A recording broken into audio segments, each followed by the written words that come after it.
What is going on, guys? What is going on, 27 squad? Welcome back into another video, and we're finally getting things going now. I'm sorry for all the long wait of draft content on this channel. We try to kind of incorporate that as much as we can into the Young Guns podcast and try to cover as much of draft stuff as we can, of course, like post-combine stuff. And as we head towards free agency, I gotta put up a mock draft, and I can't wait any longer. The 7th-round Giants mock draft is gonna hopefully be up before free agency and the new league year starts, so you guys be on the lookout for that. But today we are talking the first round of the 2022 NFL mock draft, and I have this set. I rough drafted it like 5 times to make sure I'm happy with this mock draft. Of course, I'm not looking for 100% accuracy. Of course, it would be nice to look back at your first mock draft and see how accurate you were, and your other mock drafts, anybody, whether it's 1, 2, 3, or 4, or however much mock drafts you guys do. It's fun to go back and see, how accurate you were in your mock drafts. But I'm a little bit of a perfectionist. I am. So when every year when I make my mock drafts, even though I have no hope of it actually being accurate, I just want to be happy with it myself. So that being said, let's skip all the BS and let's get right into the first pick. Now, this has stirred up some controversy ever since the Jaguars have franchise tagged their left tackle, Cam Robinson, and a lot of people went back to drafting Aiden Hutchinson, the edge rusher out of Michigan. And I'm actually going to stick with Evan Neal here, okay? I'm going to stick with Evan Neal as my number 1 pick, and I'll tell you this because Cam Robinson is on a franchise tag. It does not mean that he is going to be the tackle for the future of Jacksonville. Now, Cam Robinson is a decent tackle in the NFL. In no way, shape, or form am I just going to say that Jacksonville is 100% going to re-sign Cam Robinson and therefore keep him around longer. Evan Neal has experience at guard. He's played every position besides center, okay? He's played guard when he first got to Bama, if I'm not mistaken. Then he moved to right tackle. Then he went to left tackle, and he's at a very lean sort of form right now. I mean, his build is very lean, so I know a lot of people may not like that kind of a sleeker a kind of a sleeker sort of build for a guard. But I'm not saying Jacksonville is going to draft him as a guard. He may play guard in his first year, or he may be everywhere around the line. This is someone you could just draft and plug and play, honestly. And I know a lot of people put Ikem here because Ikem can slide to guard, but so can Evan Neal. I think people forget that Evan Neal can slide into guard too. And I know this is a post-combine mock draft, so I'm not gonna drink the Kool-Aid too much on these post-combine performances, because obviously Ikem didn't even have a great combine, so what am I talking about? Evan didn't perform in it, so that's why a lot of people are putting Ikem or Aiden Hutchinson back up there. I'm sticking with Evan Neal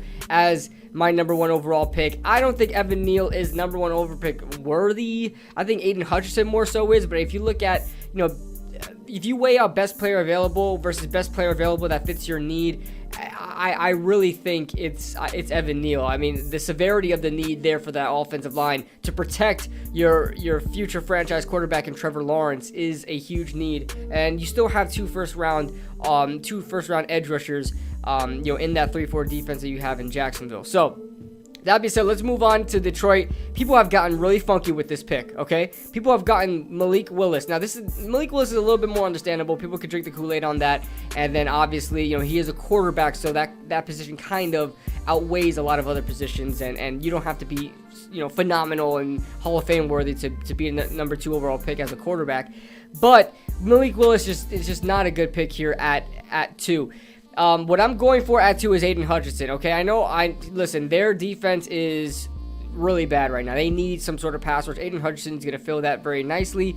I don't know how long Romeo Okwara has. I don't know if he's still on the team, but they don't have much pass rushers on that team.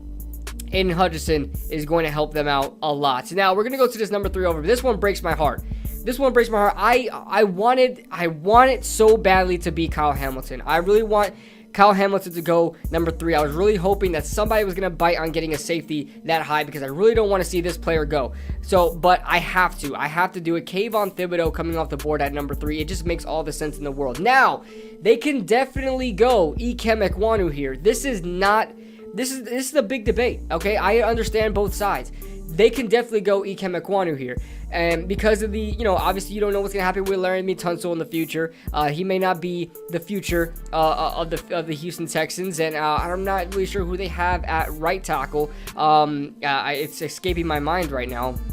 But they can use Ikem Ekwonu, right? And just do the same thing that I have Jacksonville doing. It's kind of plug and play him until he could be that franchise left tackle. But it's a dire need for a pass rusher in Houston. Dire need, okay? They got rid of everybody. J.J. Watt's gone. Whitney Merciless is gone. I mean, you name it. Any other pass rushers that you thought they had are not there anymore. They have nobody. So this is not only best player available, in my opinion. Well, I think Kyle Hamilton is more of a day one ready guy. But Kayvon Thibodeau, although he's raw, is an absolute monster. Definitely worthy of going number 3. And I have him going to the Texans at number 3.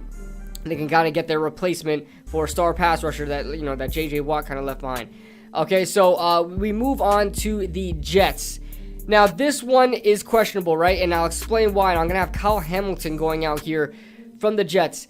I know a lot of people may not think that Kyle Hamilton is a good pick because he's a safety, because the Jets already drafted a safety in the top 5 before. I think it was like the 6th overall pick, something like that. Somewhere in the top 7, they drafted Jamal Adams, and obviously that did not work. Jamal Adams had a really good 2 or 3 years with the Jets. Obviously the turnovers weren't a big thing for him. Well, the interceptions weren't a big thing for him, but he was a very hard-hitting safety. That being said, Kyle Hamilton is different. Kyle Hamilton is the most day one ready player I probably have ever seen. This guy is so day one ready. I mean, I think he'll already be like all pro, going into, at the end of the season. He is an absolute monster. His IQ is off the charts, okay? This guy can play anywhere, okay? He can play the slot. He can play as a dime backer, nickel backer, whatever you want him to do. He can play in the cover 3 or cover 1, free safety role where he's the only one back there, right? He can do everything, and he has such a long length, a hard hitter for the build that he is. I mean, Kyle Hamilton is a guy I am desperately in love with in this draft. And if the Giants really needed a safety that bad and they didn't have other glaring needs at offensive line, all those other things, I would definitely go that direction. As my light turns off, so we'll turn that back on. We're waiting for that to turn back on. So the New York Giants at number 5.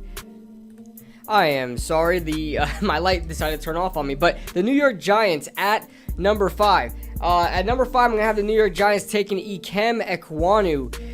Listen, the New York Giants, I am very, very high on Ikem Ekwonu. I know the Jets can possibly take him here, but they have Mekhi Becton, they have George Fant, they have pieces there where they don't really need to address, they don't really need to address offensive line just yet. But when it comes to, Kyle Hamilton, obviously I'm kind of defending my pick there for Kyle Hamilton. They just need defensive help. They really just need defensive help. I have Ekwonu going off the board here to the Giants. Obviously, the Giants need a right tackle. Ikem more so fits a right tackle role. He could be a left tackle. Obviously, he could be on any side. But you guys know the right tackle is the most the run blockers, right? He's definitely more of a run blocker than a pass blocker. He's working on his pass blocking.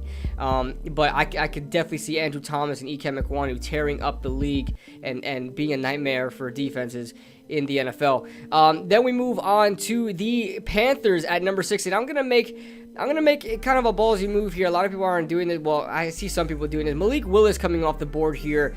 At 6, quarterback out of Liberty. I think he's shown enough that he can have the potential of being a threat. He's definitely the best quarterback in this draft class. I hate this draft class for quarterbacks. They are all developmental. They all have potential. Don't get me wrong. So you're going to see these guys go out in the first round. But as far as their day one readiness, they're obviously none of them are first round, eligible, first round kind of quality, right? For day one readiness. But Malik Willis definitely checks all the boxes for you as far as how the potential is going to go. I think he's definitely going to be more of a boom than bust. I don't see Malik Willis being a bust unless he doesn't, fix his decision making. He's got all the tools to get it done. Bringing him onto the Panthers, not going to necessarily say it's a great fit. Because being that, they've had Cam Newton there for a while, but this is a new regime. Cam Newton obviously played there last year, but wasn't, the old Cam Newton.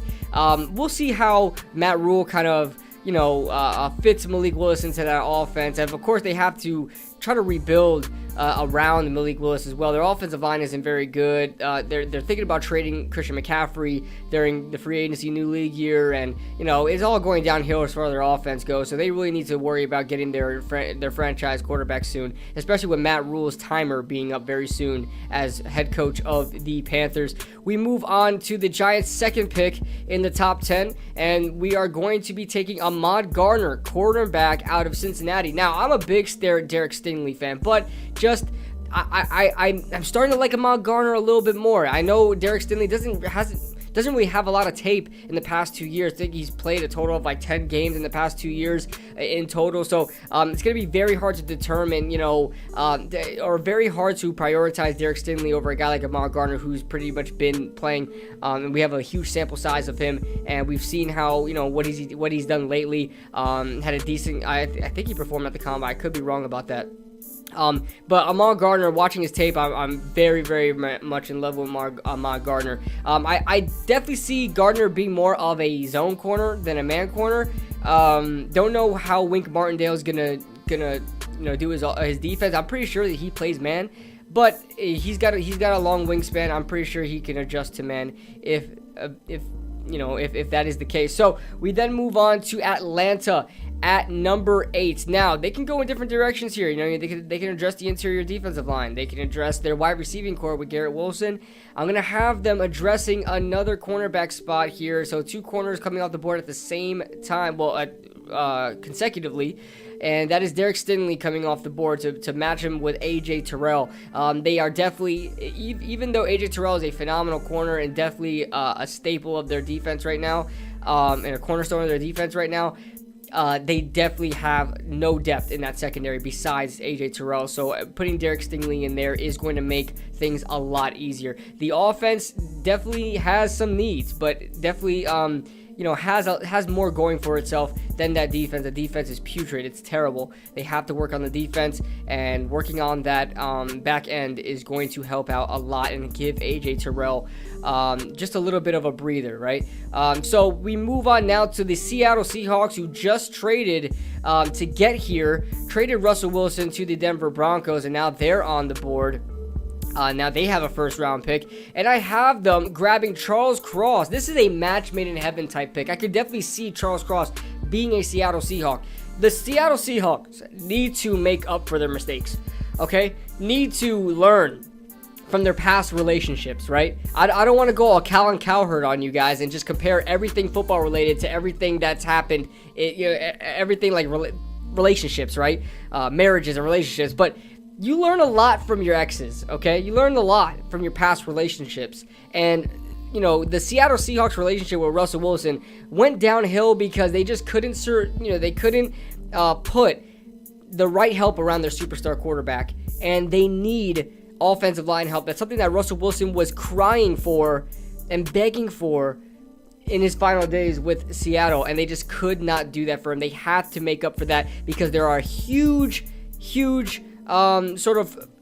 trending news that Deshaun Watson might be headed to Seattle, and I can definitely see it happening. So Charles Cross to Seattle, match made in heaven type of pick. We move on to the New York Jets, and I have the New York Jets addressing their wide receiver position and addressing that offense, giving Zach Wilson another weapon to throw to add on to Elijah Moore and the very promising rookie season he had, giving him Garrett Wilson, wide receiver out of Ohio State. I'm not big on wide receivers this year either. I'm very low on a lot of positions this year as far as, besides defensive trenches talent.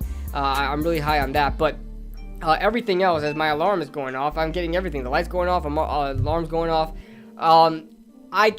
I'm not high on Garrett Wilson. Don't get me wrong. I do like Garrett Wilson. I'm not high on him. I'm not really in agreement with him going number 10, but the Jets really need to address their wide receiving core desperately. They really do. And I know they can probably address other positions, right? They can probably go corner and double dip that secondary. They could probably go offensive line here if they wanted to and reach for a Trevor Penning. I don't think Trevor Penning is worthy of going number 10. But like I said, it's a hard position right now, and Garrett Wilson's probably the best pick here. I know a lot of people are a lot higher on Garrett Wilson. I'm not, but unfortunately, he is the best wide receiver in this draft class. Well, I think Drake London is actually, but moving on to the Washington football team. Oh, I can't even say that anymore. The Washington Commanders. Oh, gross.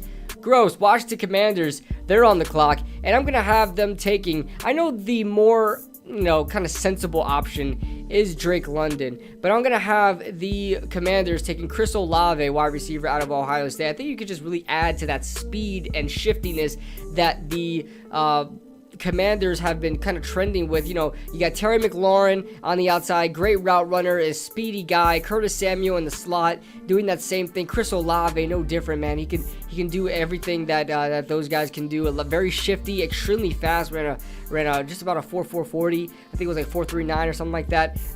He had himself a very, very good combine as well, and that kind of probably raised him up the draft boards. But Chris Olave coming off the board for the Commanders. We move on to the Minnesota Vikings, and now the Minnesota Vikings selecting George Karlaftis, edge out of Purdue. Now, as far as Karlaftis goes, obviously his sack numbers don't really replicate or kind of reflect how impactful he is as an edge rusher. 4.5 sacks last year. A lot of people are saying, oh, well, he's just not first round worthy. He doesn't have that production. You guys got to watch this guy on tape, man. Watch this guy on tape. I know he really struggled with Ohio State. I know those are quality tackles, NFL level tackles in Ohio State. One of them being Nicholas Pettit-Frerer, who's coming up in this draft, probably going to be drafted in the second round.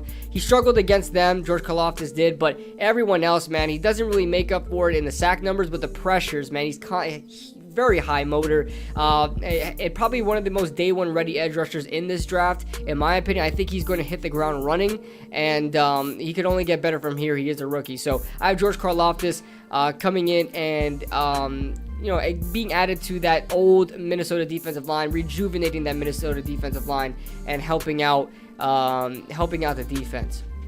And get them back to where they used to be as far as a really good defense, which was only a couple years ago.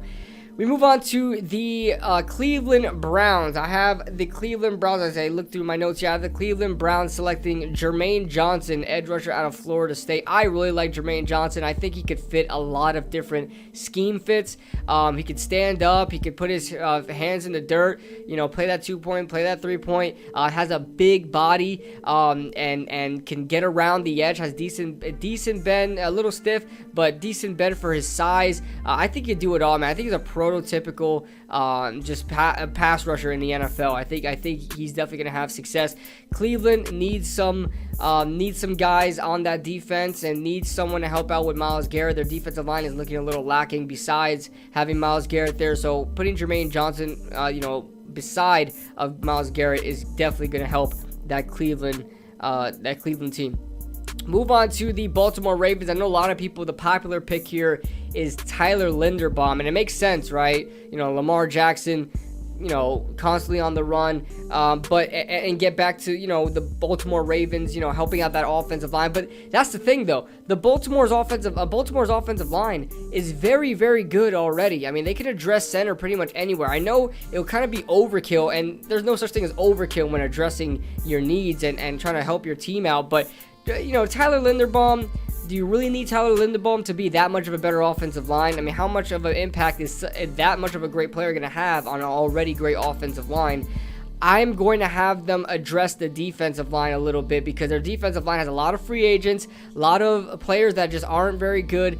And, they obviously just got rid of Dominic Martindale. He went to the Giants. So, they're going to be starting all over again with that defense. I'm going to have a guy who lit it up. Absolutely broke records, lit it up in the combine. Everyone's favorite guy, Jordan Davis, defensive tackle out of Georgia. I know he's on the older side. He's like 26 years old, being a rookie. Okay, but this is a Baltimore team that's not going to really care too much about age. They just want talent over there. All right, they want talent. They're trying to get a ring very, very soon, while they still have Lamar Jackson playing at the peak of his career. And so Jordan Davis, man, is going to be an absolute disruptor on that defensive line. And especially with his 40 speed, he can definitely get to the quarterback extremely fast. You didn't need his 40 speed to identify that. He's a big man. He moves very, very fast. So Jordan Davis is a guy that I'm really, really high on in this draft. I know, a lot of people loved him in the beginning of this draft process, and he kind of lost steam, but I still like Jordan Davis a lot.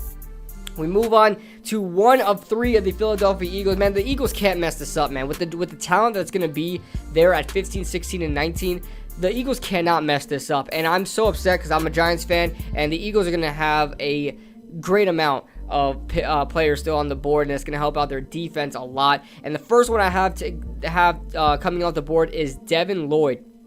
Devin Lloyd is my favorite linebacker in this draft. He's one of my favorite linebackers to watch ever that I've watched on film. He's everywhere. He is a tackle for loss machine, sideline to sideline quickness. I know a lot of people aren't high on him. He's dropping on mock drafts because of his 40 time.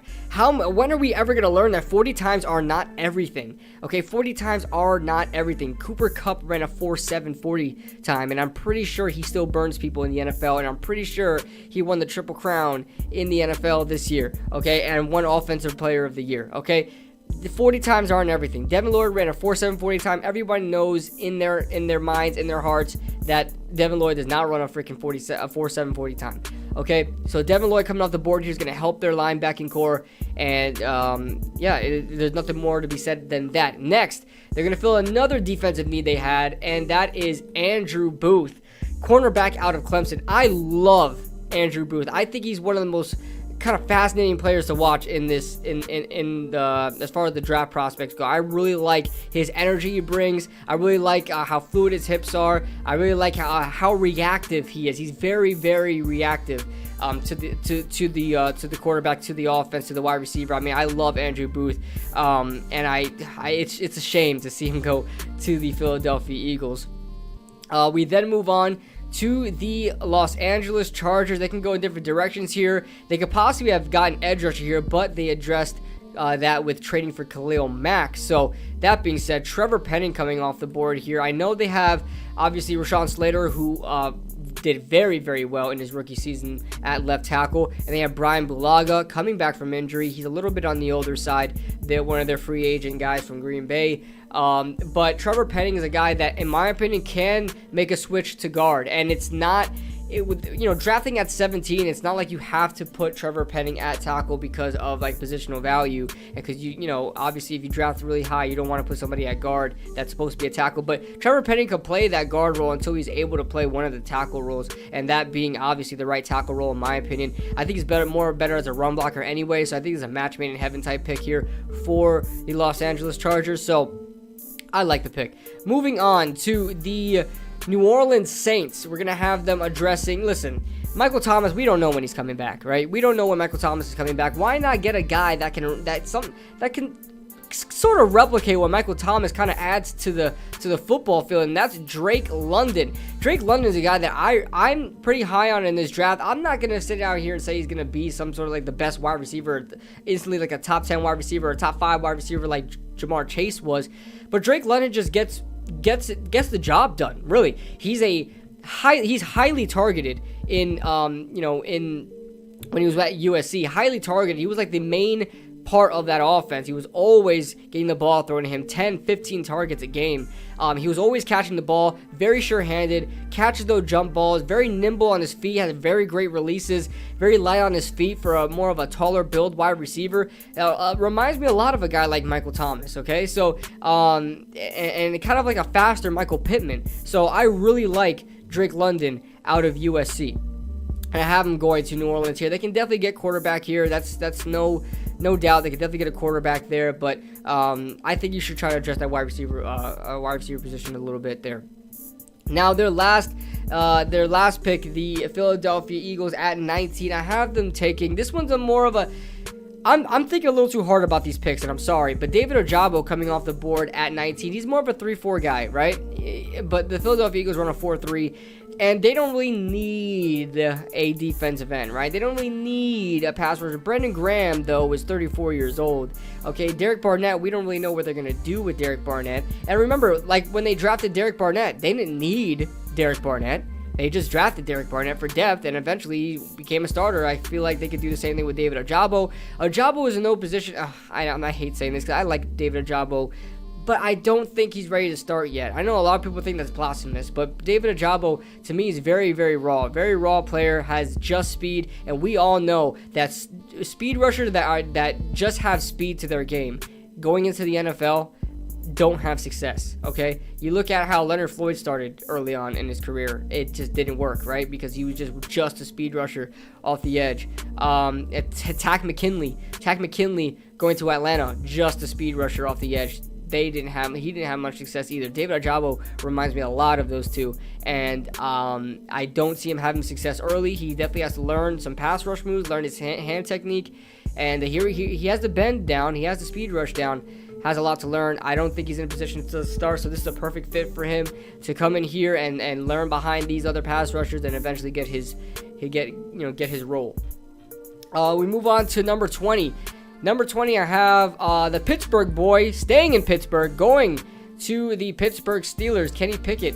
All right, they need a quarterback. Dwayne Haskins is not the guy. All right, Mason Rudolph, not the guy. All right, they have to start grooming up their quarterback soon, and I know that their scouts are probably paying a lot closer attention to Kenny Pickett, because I know their scouts probably knew that Ben Roethlisberger was on the way out the door soon, and hometown kid, Pittsburgh, I'm pretty sure they did a lot of work on Pickett, and he may be a guy drafted very, very soon to Pittsburgh.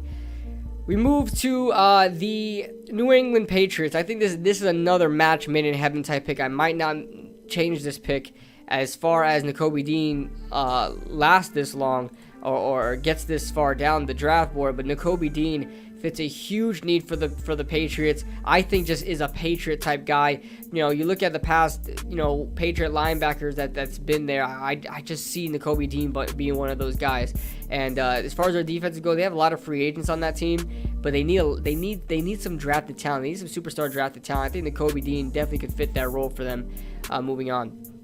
The Las Vegas Raiders. The Vegas Raiders have, and of course, our guy Josh McDaniels, head coach of the Vegas Raiders, came out and said that Derek Carr is his guy. He made no mistake about it. Derek Carr is his guy, and you got to protect your guy. Their offensive line has honestly gotten a lot better over the years. Colton Miller really filling in his role as that franchise left tackle. They got a hold that right tackle, but there is no tackle worth taking it now.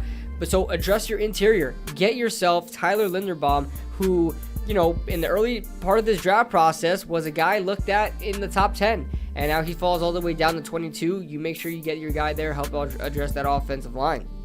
We move on to the Arizona Cardinals. And finally, I have this player coming off the board who is ranked the 15th. I don't know why. Why are people so in love with Trayvon Walker? Why? I don't understand. Ever since the Combine and a little bit beforehand, people love Trayvon Walker, drafting him in the top 5, sometimes over Kayvon Thibodeau, which is absolutely mind-boggling. But Trayvon Walker goes right around where he should go. Trayvon Walker, to me, is like the 5th or 6th best, pass rusher in this draft. I think he's the 6th edge rusher to come off the board for me. And Trayvon Walker's all right. He's good. He's good. He's a good player. I'm not saying he sucks, but he's definitely not any better than the 5 guys before him, and he's definitely not worth taking anywhere in the top 10, anywhere in the top 5. This is right around where he should go. Trayvon Walker to the Arizona Cardinals. They need to help their pass rush a lot. Marcus Golden's all right. Devon Kennard, former Giant, both former Giants, they're all right. But Trayvon Walker can help them out. Moving on to the Dallas Cowboys, I have them taking supposedly the best guard available in that Texas A&M. Kenyon Green. I like matching up, the colleges with the teams a lot. Not because of, obviously it looks better, but just because, scouts always pay attention to homegrown talent. You see it all the time in the NFL. They pay attention to homegrown talent. I think Kenyon Green it would be a good fit here. They need to address their offensive line. They've always addressed their offensive line in first round of drafts, and they don't really have glaring needs anywhere else. So offensive line should be the pick there. I know they could probably go wide receiver if a wide receiver was worthy being taken at 24 for them, because they might lose Michael Gallup. I don't know if they franchise tag Michael Gallup. Amari Cooper is good as gone, but they have CeeDee Lamb there. They could address it, but I mean, I don't. It's a little bit too much overkill, man. They keep addressing the offense, not addressing the defense. So, they keep addressing the offense and not the offensive line. I don't know why I said defense, but so let's move on here. 25, the Buffalo Bills. Buffalo Bills at 25. I have them taking the next best guard available, and that is Zion Johnson. Help out that interior offensive line a little bit. Josh Allen is on a roll. Let's try to find a way to keep maintaining Josh Allen and keep protecting Josh Allen. Moving on to the Tennessee Titans, I have, I think I have a trifecta happening here. No, I don't have a trifecta, but well, three of the same position being taken at the same time, like what happened in, like, I believe it was 2016. But at 26, I have the Tennessee Titans taking Treylon Burks. If I could find Treylon Burks or anywhere somewhere. Treylon Burks, let's just type in his name. Burks. Treylon Burks, wide receiver out of Arkansas. I'm not as high on Treylon Burks as a lot of people are. I think he's more like second round talent. But it's the end of the first. You could probably still get away with taking Treylon Burks here. I see Treylon Burks going very high in drafts. I'm sorry. Sorry about the sneeze. I'll probably edit that out. I see Treylon Burks going very high in a lot of drafts. I don't see it happen. I think he's more just he's like a Deebo Samuel type guy, but you could only find Deebo Samuel type guys very rarely. And if he ends up being like a Deebo Samuel type guy, then it may be worth it, because Deebo Samuel is more like a weapon, doesn't really have a set position, and Treylon Burks can be something like that. In my honest opinion. And a lot of people compare his game. Well, he compares his own game to A.J. Brown. I don't see that at all. I think he's more like Deebo Samuel.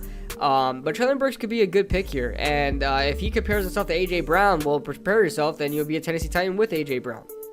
So, moving on to the Tampa Bay Buccaneers, they can go in a lot of different directions here. You can go quarterback if they want to, like Sam Howell, Matt Corral, Desmond Ridder. But they already have Kyle Trask. I'm not going to say Kyle Trask is the future. Don't get me wrong whatsoever. But they have other needs, okay? They have a lot of free agents. They have to work on the team around them first before they start worrying about a quarterback, because they're going to lose out their championship type roster very, very soon. And, taking one of these developmental quarterbacks is not going to help you out whatsoever. They're probably not going to be any better than what a Kyle Trask is right now. That being said, we're going to have another combine star out here who's very far on this draft board, but I have him very high on my draft board. Devontae Wyatt, defensive tackle out of Georgia. I liked him before he had that combine when I watched him on tape. Very, very good pass rushing defensive tackle, and also can stop the run very nicely. I love Devontae Wyatt, and he did a fantastic job in the combine. I think he ran it somewhere in the 4.7, I think like a 4.7, 8.40 time, which is absolutely ridiculous. Or maybe a little faster. I could be wrong about that, but that's absolutely insane from Devontae Wyatt. And, with Ndamukong Suh being a free agent, I think they have Steve McClendon still there, old man Steve McClendon. And they have other guys, they have nobody on the defensive line. It's falling apart very, very quickly. JPP is a free agent as well, and they got to help their defensive line out very, very fast. And Devontae Wyatt can help shore up that interior with Vita Vea, who just got paid. We move on to the Green Bay Packers. At number 28, I have them taking Jahan Dotson, wide receiver out of Penn State. Now, Dotson is a guy that he's a highly targeted guy out of Penn State. The offense always runs through him. He's always the guy through the air. Jahan Dotson, to me, is a little bit overrated. I don't think he's the most crisp route runner. Then again, I don't think the scheme really allows him to be a route runner. It's more like, basic,